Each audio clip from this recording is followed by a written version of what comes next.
recent realization. I just think it's interesting how, you know, the Christian, I mean, all of the different faith traditions, you know, they have so many parallels. Yes. Many paths in the same path. I was going to say a few words unless anybody else. No, don't worry about that.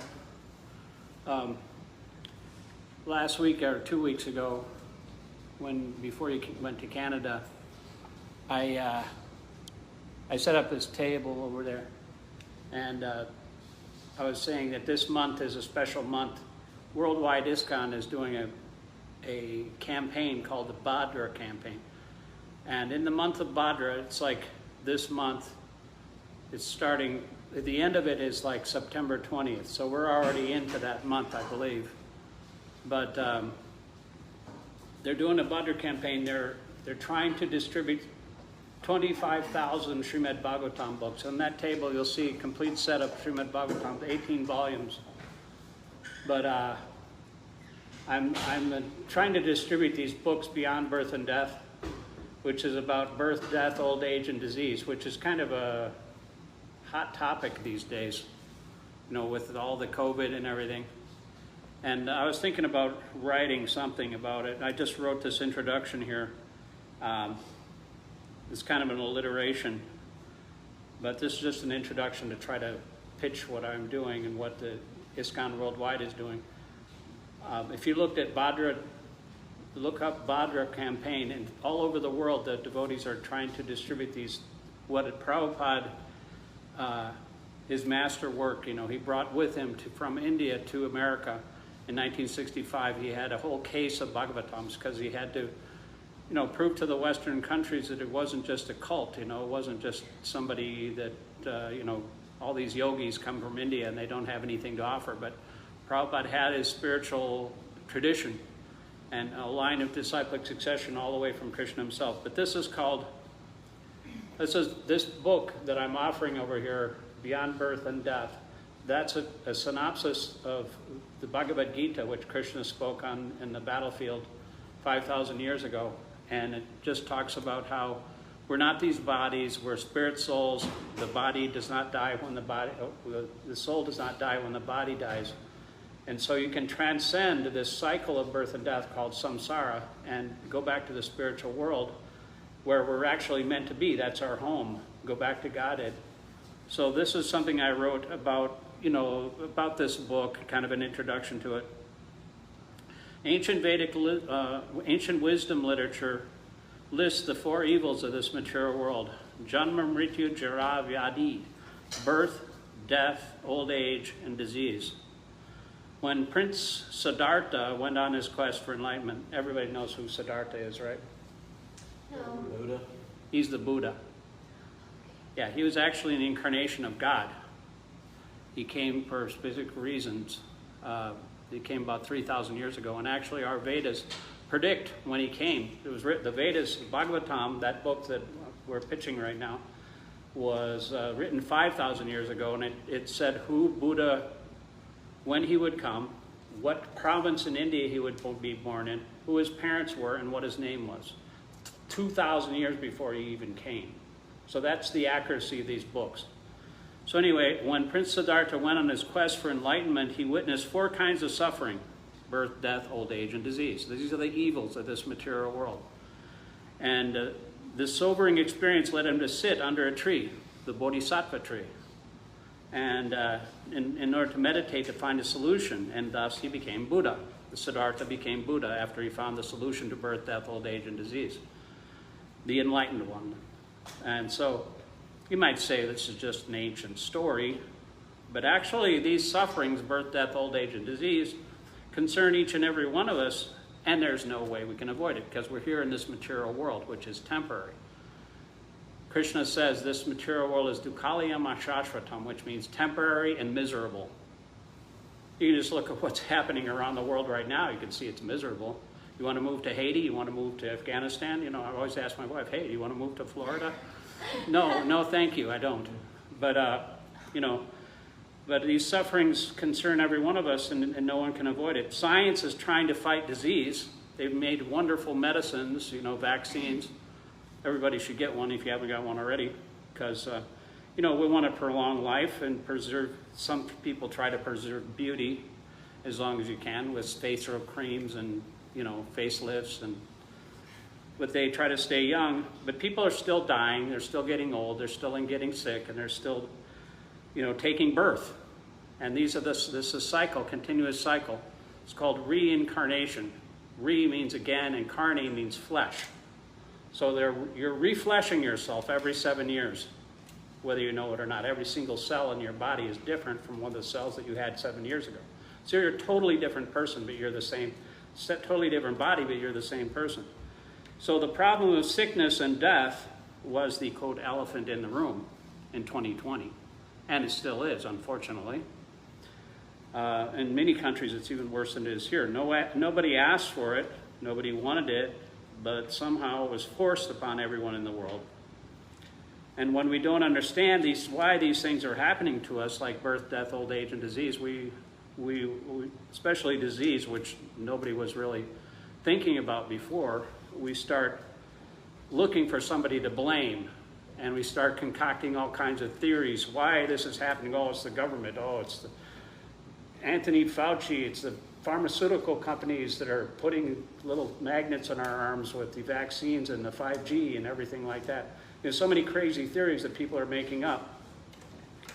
But, you know, the blame game, it won't fix the ultimate solution, which we all have to face, such as birth, death, old age, and disease. No matter how potent your vaccine is, it's not going to solve those problems.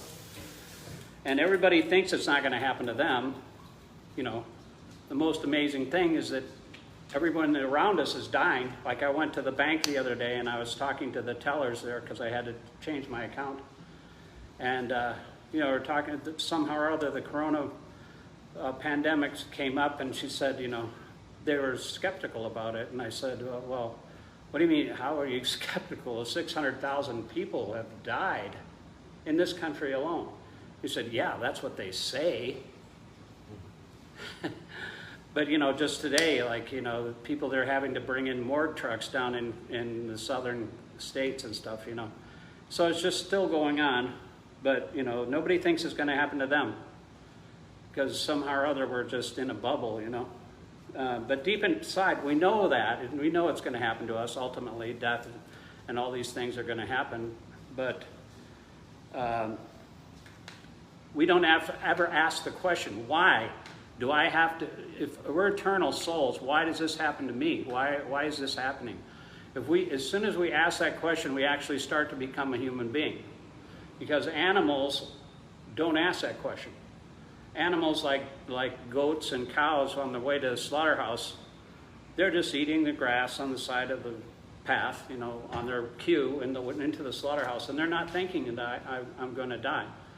So they don't ask that question. So if you start asking that question, why am I undergoing these 3-4 types of suffering, and how can I avoid it, then you become a human being at that point. Because only human beings can answer that question, ask that question. And there are solutions to this problem of birth, death, old age, and disease. It's possible to dodge death, disease, and death indefinitely, but these problems cannot be solved by material nature. There's no amount of material manipulation, you know, like putting a chip in your head or making, you know, freezing your head on a cryogenic, you know, freezer like Walt Disney did. You know, you can't preserve the soul. The soul goes. It's gone. When your body is dead, what's the difference between a living body and a dead body? The soul is gone. You might cry over the body, but it's still there. So if you're the body, then why are you crying? He's still there. He's still laying on the bed. He's dead, but he's still there. You know, if you think you're the body, so why are you lamenting? So, but anyway, the Bhagavad Gita says that this isn't the only existence, this world of birth, death, old age, and disease. Krishna says in the Bhagavad Gita, yet there is another unmanifest nature which is eternal and transcendental to this manifested and non-manifested matter. It is supreme and is never annihilated. When all this world is annihilated, that part remains as it is. So that's the spiritual world. And This isn't an empty promise. You should never doubt this. Krishna said it. You know, like they say about the Bible. Jesus said it, it's in the Bible, I believe it, you know. But Krishna, when Krishna says something, he's coming on a line of disciplic succession from so many unbelievable authorities. He's not saying something whimsically. So the exact science of the soul to understand how to become eternal and give up this temporary material body and not have to undergo this carousel of birth and death is called Bhakti Yoga, which begins with the process of chanting Hare Krishna and reading these books. I read a lot of these books, and I just can't get enough of these books. So if you do that, those two things, chant and read. Prabhupada said, if you don't read my books, my disciples will fall down. Yes? Question. Yes, sir. Jesus says it's in the Bible, therefore, yet there's so much argument as far as what Jesus said. So the same could be said about, oh, Krishna says this, but how do we know? Well, there's a triangle of truth. There's three things you can look up. It's like geometry. If you have three sources that you can check to see, okay, Jesus said this in the Bible, okay? That's called Shastra. It's called the Scriptures, Bible. That's the Shastra. That's his instruction. Personally, he said these things. And then the Guru, there's the Guru, Sadhu, and Shastra. Shastra is the Bible. Guru is a person who is in disciplic succession, like the Pope or whatever, whoever's coming in the line of Jesus' teachings, like Matthew, Mark, Luke, and John, and all the other ones, coming down in this succession. And then Sadhu. Sadhu means a saintly person, like St. Francis, for example. Now, if those three things align and they're agreeing with each other, then that's true. But it's also based on perception in your heart. When you know something is true, then you don't have to test it. It's like when you eat something, you know when you're full. So you know when Krishna says something, it's authoritative. Yes? I follow Jesus. And Jesus never talked about Krishna. The Pope surely didn't talk about Krishna. And I never heard St. Francis say anything about Krishna. So why should I follow Krishna? Because Jesus actually went to India. And he did interact with lots of devotees there. But we mention Jesus. Jesus is actually our guru. We call Jesus a Shakti-Vesh avatar. Avatar means like one who comes down, not like on your Facebook phone. Not that kind of avatar. It's someone who descends from the spiritual world to teach human beings what the law of God is. The religion means the law of God. Nobody else can concoct any kind of religion. And so Jesus is saying, surrender to God. Krishna is saying, I'm God, surrender to me. So he's saying the same thing. We never say, I'm God. If you say you're God, then you're immediately a dog. You're not God. Nobody's God, except for God himself. But, so we're all representing God, and we just want to serve him by... Krishna wants to bring all his parts and parcels back to the spiritual world so we can be with him forever in loving relationship and understand who he is. He's so wonderful. He's the best friend. He's the best, like he was saying, there's different kinds of relationships in this world. He's the best friend. He's the best master. He's the best parent. He's the best son. He's the best lover. He's got all the qualities to an unlimited degree. And we have all those same qualities in minute quantity, but he has them unlimitedly. So that's why that's our home. We're parts and parcels of Krishna, and we have to go back to our home, back to Godhead. And then we don't have to be in anxiety anymore. This material world is called kunta. Everybody's full of anxiety because they're going to lose their body, they're going to lose their friends, they're going to lose their lovers, they're going to lose their pets. And nobody wants to be separated from these things because our nature is that we're eternal. The soul is eternal. So we don't want to miss out on all these things. So where can I get to that place where we'll have to enjoy all these things just forever? Because that's who we are. We're like a fish out of water right now. They had a play once called The Fish in ISKCON. And they had the play where, the fish is out of water and you try to make it happy by getting it a job, by getting it a girlfriend, It doesn't work that way, The fish isn't going to be happy You know, like dāsa and I did this play in our van. I recorded it on a tape or cassette, you know, in the 1980s.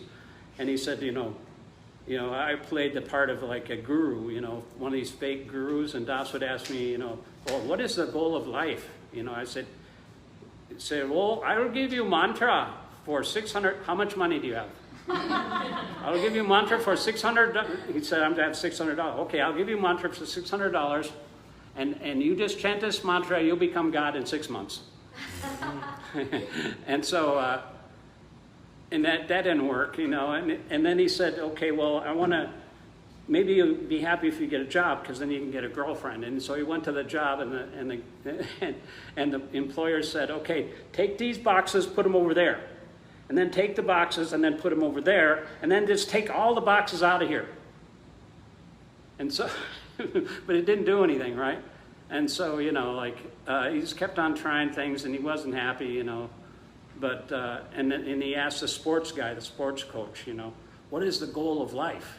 He said, the goal of life, my friend, is you get the ball. You run to the 10, you run to the 50-yard line, and then 40, and the 30, and you scored a touchdown, and you win the game. And that is the goal of life. But, yeah, these things are temporary. You know, where is the permanent happiness? It's a journey, and it never ends. But the thing about devotional service is we do the same thing here. We're serving Krishna. We're trying to reflect his message to everyone we meet. And we do the same thing in the spiritual world. We try all these relationships that we have with devotees here in this world. And then we do the same thing in the spiritual world. So it really doesn't matter if we live or die. We don't care where we are. We can take birth again in this material world. It doesn't matter. And so, you know, that's the bliss of Krishna consciousness. We've already reached the highest platform because we have a relationship with Krishna. We're connected to him through the holy name. We have our friends. We have our relationships in all the same ways, but Krishna is the center. So that's the essence of Krishna consciousness. Just first, we have to establish, there's three things. There's called sambandha, that means relationship, and abhideya, which means the activities in that relationship, and there's prayojana, which means love of God. That's the goal of life, is love of God. That is the only goal of life. And you have to only choose one person. If you love someone, you love them exclusively. And the only person to love, the only worthy person is Krishna, because he's the very soul of our souls. And if you love Krishna, then you love everybody. So that's all I have to say. And I just wanted to say, if you pick up one of these books like Sean did, and Melissa ordered one online because she wasn't here 2 weeks ago, but I advertised this book called Beyond Birth and Death. If you buy one of these books for only $5, it's a very good deal. You are entered to win a drawing, which will happen live in this Kirtan group Facebook page, to win this entire set of Srimad Bhagavatams. Here, I'll show it to you. Oh, you can see it when, hold that up there, Jitendra. It's 18 volumes. That is actually not the actual size. No. There's 18 volumes of Prabhupada's life's work, and you will get that, a chance to win that if you purchase this book. And that's a good deal, because this is the best book. Ralph Waldo Emerson said that this book, he was one of the original transcendentalists in America, and he said, this book is meant to be read on one's knees. It's so wonderful. And so that's the best book in the world, and so you might get it for free. And it says that when you give this book away, which I'm going to do, on the full moon day, Bhadra Purnim, Purnim means full moon, if you give that away on the Bhadra Purnim, you get to go back to Godhead. So you get the set of books, I get to go back to Godhead. It's a win-win situation. Yeah. So do it. Yeah, get your ticket. That's what they're advertising. Get your ticket to Goloka. Goloka Vrindavan. Can you buy more than one ticket, Shick? Absolutely, you can enter as many times as you want. Give your book to give another book to the friends. You know, just like the lottery. You can't win if you don't play. That's true.